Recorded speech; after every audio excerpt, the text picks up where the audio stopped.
नमस्कार, स्वागत है हमारे चैनल डी12 न्यूज़ पर। मैनपुरी उपचुनाव में प्रचार जोरदारी से चल रहा है। दोनों पार्टियां अपने अपने दावे कर रही हैं। आज हमारे साथ मौजूद हैं उत्तर प्रदेश सरकार में मंत्री अनूप मलिक जी। अनूप मलिक जी, आप बताइए, चुनावी कैंपेन करने आए, क्या लगा आपको, क्या लगा माहौल देखकर आज का? देखिए, निश्चित ही जैसे कि अभी पूर्व में भी दो लोकसभा के उपचुनाव हुए हैं। अपना रामपुर हो चाहे अपना आजमगढ़ हो, दोनों ही जगह सपा पूर्व में वहाँ चुनाव जीती थी, लेकिन आज उपचुनाव में भारतीय जनता पार्टी का वहाँ पर कमल खिला है। तो निश्चित ही जिस तरह से पूर्व के उपचुनाव रहे हों, चाहे वर्तमान में आज की स्थिति हो, मैनपुरी में मैं भी लगातार यहाँ कार्यकर्ताओं के साथ कार्यकर्ताओं के बीच में जा रहे हैं। निश्चित ही जिस तरह लगता है कि यहाँ कमल का फूल जो है खिलेगा। समाजवादी पार्टी का गढ़ अखिलेश यादव घर घर जाकर प्रचार कर रहे हैं। डिम्पल यादव प्रत्याशी हैं। नेताजी का निधन हुआ है अभी, तो उनकी सहानुभूति फैक्टर भी तो हो सकता है। देखिए, गढ़ कहें तो गढ़ था आजमगढ़, तो गढ़ की क्या स्थिति है आपसे बेहतर कोई नहीं जानता। उस गढ़ को भी हार गए, रामपुर हार गए। तो मैं समझता हूँ कोई गढ़ नहीं है। निश्चित ही भारतीय जनता पार्टी का कमल खिलेगा। पूर्व में भी जो है सपा के और हम सब के बड़े नेता थे, उनका निधन हुआ है, तो वो भी लगभग 1 लाख के आसपास चुनाव जो है 2019 का जो लोकसभा का आम चुनाव हुआ था, लगभग 90,000 के आसपास चुनाव जीते थे। लेकिन आज परिस्थिति विपरीत है। निश्चित ही भारतीय जनता पार्टी का मैं समझता हूँ हमारे कार्यकर्ताओं में जिस तरह का मनोबल जो अप है, और केंद्र और प्रदेश की जो योजनाएँ जो धरातल पर पहुँची हैं, निश्चित मैं समझता हूँ कि भारतीय जनता पार्टी यहाँ से चुनाव जीतेगी। मायावती ने अपना प्रत्याशी नहीं दिया, क्या लगता है आपको, किस पार्टी को ज़्यादा फायदा मिलेगा? देखिए, निश्चित, क्योंकि मैं भी वाल्मीकि समाज से आता हूँ, मायावती के वोट की जहाँ तक बात है कि निश्चित ही जो मेरा अपना मन का भाव है, क्योंकि दोनों उपचुनावों में मैं भी वहाँ एक कार्यकर्ता की भूमिका में मैंने वहाँ काम किया है। जहाँ जहाँ इनके कैंडिडेट्स चुनाव नहीं लड़ते, वहाँ निश्चित ही वो सब वोटर भारतीय जनता पार्टी के साथ जाते हैं, क्योंकि हमारी केंद्र और प्रदेश की जितनी भी योजनाएं चल रही हैं, वो निश्चित ही उसमें ना कोई जाति, धर्म, मजहब, पंथ, क्षेत्रवाद कुछ नहीं देखा जा रहा।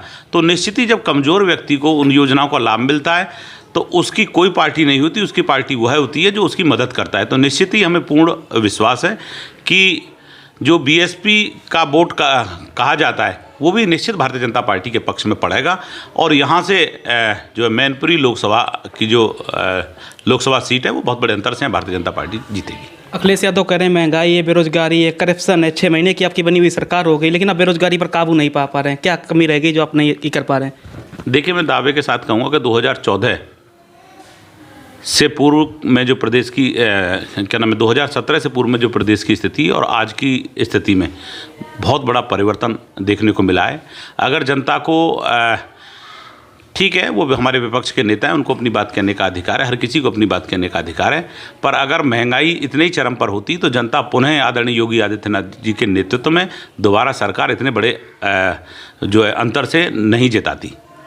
आप राजस्व मंत्री हैं, आप बताइए, आपने अपने विभाग के बारे में क्या आपने ऐसे काम किए जिससे जनता को इनडायरेक्टली मतलब फ़ायदा हुआ हो? देखिए, जैसा कि मेरे पास राजस्व राज्य मंत्री के रूप में मुझे भी उत्तर प्रदेश सरकार में, मैं आपके चैनल के माध्यम से बताना चाहूँगा कि पूर्व में सपा की सरकार थी।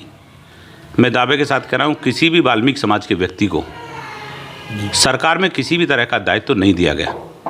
उससे पूर्व की सरकारें रही, लगभग 22 वर्ष बाद वाल्मीकि समाज के व्यक्ति को इतने महत्वपूर्ण विभाग की जिम्मेदारी जो दी है, मैं पूरे अपने समाज की तरफ से आदरणीय योगी जी का, पूरे संगठन का और प्रधानमंत्री जी का आभार व्यक्त करता हूं। साथ ही साथ जैसा कि आपने कहा कि जो मेरे विभाग की बात है, लगभग 8 महीने, मार्च में हम लोगों ने शपथ ली थी, 8 महीने मुझे भी विभाग में काम करने का सौभाग्य प्राप्त हुआ है। तो निश्चित ही जो हमारे क्या नाम है आवास की भूमि थी, उस पर निरंतर विवाद होते चले आ रहे थे। मैं धन्यवाद देना चाहता हूं प्रधानमंत्री जी को, मुख्यमंत्री जी को, कि उन्होंने घरौनी जैसा चिन्हांकन किया जाता है, सारी चीज़ें उसमें प्रोसेस वाइज होती हैं, उसे करा करके प्रत्येक परिवार में घरौनी देने का काम किया। जितने बड़े बड़े भूमाफिया हैं, वो राजस्व की ज़मीनों पर कब्जा कर रहे थे। पूरा प्रदेश त्राही त्राही करता था। मैं आज दावे के साथ कह रहा हूँ, आप देख ही रहे हैं, स्वयं आप लगातार दिखा रहे हैं कि जिस तरह हमारी जो जीएस लैंड है, जिसने भी जरा सी हिम्मत की, चाहे कितना ही प्रभावशाली व्यक्ति क्यों ना हो, वो हाल देख ही रहे हैं आप। अनेकों क्षेत्र में, राजस्व के क्षेत्र में एक चीज़ और हम लोग करने जा रहे हैं कि जो पैमाइश है वो क्या नाम है, हमारे लेखपाल जरीब द्वारा जो उसकी पैमाइश करते हैं, उसमें भी माननीय मुख्यमंत्री जी से हमारा विचार विमर्श हुआ है। उनसे हम लोगों ने आग्रह किया है कि इसमें एक ETS मशीन करके जो है मशीन होती है, वो प्रदेश में हम हर तहसील में 5-5 मशीन उपलब्ध कराने का प्रयास कर रहे हैं, जिससे कि पैमाइश बिल्कुल निष्पक्ष तरीके से हो सके, बिना भेदभाव तरीके से हो। क्योंकि हमेशा आरोप प्रत्यारोप लेखपालों पर जरूर रहे कि भाई इसने इधर निकाल दी, इसने इधर, तो निश्चित ही राजस्व के क्षेत्र में और बहुत सारे अभूतपूर्व काम जो है हमारा विभाग कर रहा है। और निश्चित तहसीलों की स्थिति 2017 से पूर्व आप देख लो, वो हमेशा भूमाफियाओं के साथ सरकारें खड़ी रहती थी, पर हमारी सरकार जीरो टॉलरेंस पे, कोई भेदभाव नहीं, हर जमीन को, अगर ग्राम सभा की जमीन दबाई है, कितने प्रभावी व्यक्ति उस पर कार्रवाई हो रही है। 10% जो रिजर्वेशन हुआ है, आप बताइए, उस पर सुप्रीम कोर्ट ने स्टे नहीं लिया है, लेकिन विपक्षी पार्टियां हैं वो कह रही हैं कि गलत है, इस पर जातिगत जनगणना होनी चाहिए पहले, तब 10% मतलब आरक्षण आपको देना चाहिए। इस पर आपकी क्या टेक है? आप मतलब मंत्री हैं, ऐसे समुदाय से आते हैं, तो उसके बारे में देखिए, जहाँ तक कि रिजर्वेशन का विषय है, जो भी किसी भी वर्ग का हो, अगर वो दबा कुचलाए पीछे रह गया है, तो निश्चित उसे रिजर्वेशन देने में मेरी जो अपनी व्यक्तिगत राय होती है वो ठीक है। हमारे जो सरकार के वरिष्ठ हैं, प्रधानमंत्री जी हैं, पूरे देश को चला रहे हैं, तो निश्चित ही उन्होंने जो भी निर्णय लिया है वो अच्छा लिया है। हम भी उस निर्णय का स्वागत कर रहे हैं, क्योंकि उन्होंने जो भी फैसला दिया, और उसने, आप जैसा कि माननीय कोर्ट का भी आप करें, तो कोर्ट ने भी अगर उसमें रोक नहीं लगाई, तो कहीं ना कहीं ये अच्छा ही निर्णय होगा। तो ये अच्छा निर्णय जो है हमारी केंद्र की सरकार ने किया कि गरीब व्यक्ति, चाहे वो किसी भी वर्ग और समाज के हों, निश्चित कमज़ोर व्यक्ति को रिजर्वेशन मिलना चाहिए। 2 क्वेश्चन है। एक ये कि अखिलेश यादव कह रहे हैं जातिगत जनगणना होनी चाहिए, ओम प्रकाश राजभर कह रहे हैं, आपको लगता है होनी चाहिए, नहीं होनी चाहिए?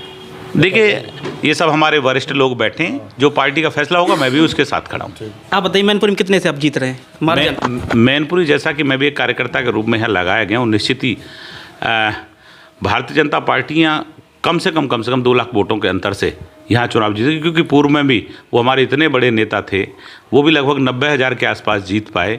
अब मैं समझता हूँ कि भारतीय जनता पार्टियाँ लगभग 2,000 मतों से चुनाव। आप कह रहे 2 लाख समाजवादी पार्टी करी, 3 लाख, कौन कितने पानी में, तो पता चलेगा। 5 देखिए, तो काउंटिंग के दिन ही पता लगेगा। उन लोगों वो लगातार कहते चले, आजमगढ़ उनकी परंपरागत सीट है, आप देख ही रहे हैं कि उसका क्या परिणाम है। ऐसी रामपुर हो, उनकी परंपरागत सीट रही है, क्या हाल रहा है। तो निश्चित ही हमें पूर्ण विश्वास है, जो हमारे केंद्र और प्रदेश की सरकार द्वारा जो योजनाएं चली जा रही है, वो धरातल पर उतर रही हैं। निश्चित उन सब का परिणाम। और एक बात और मैं आपके चैनल के माध्यम से, जिस सीट से मैं जीत करके आता हूँ, मैं पूरे उत्तर प्रदेश में इकलौता विधायक हूँ वाल्मीकि समाज का। बहुत डिफ़िकल्ट सीट है, वहाँ लोकदल का हमेशा उस सीट पर वर्चस्व रहा है। पर मैं धन्यवाद देना चाहता हूँ आदरणीय प्रधानमंत्री जी को, मुख्यमंत्री जी को, कि उन्होंने जिस तरह की योजनाओं का संचालन करके धरातल पर उतारने का काम किया है। और मेरे जैसा व्यक्ति, साधारण व्यक्ति भी वहाँ 80,000 के अंतर से विधानसभा का चुनाव जीता है। तो आप देख ही रहे हैं कि प्रदेश की स्थिति आज के समय में क्या है। तो निश्चित हम लोग, भारतीय जनता पार्टी बड़े अंतर से चुनाव जीतेगी। धन्यवाद मंत्री जी। बात ये थे हमारे साथ भारतीय जनता पार्टी के मंत्री अनूप मलिक जी।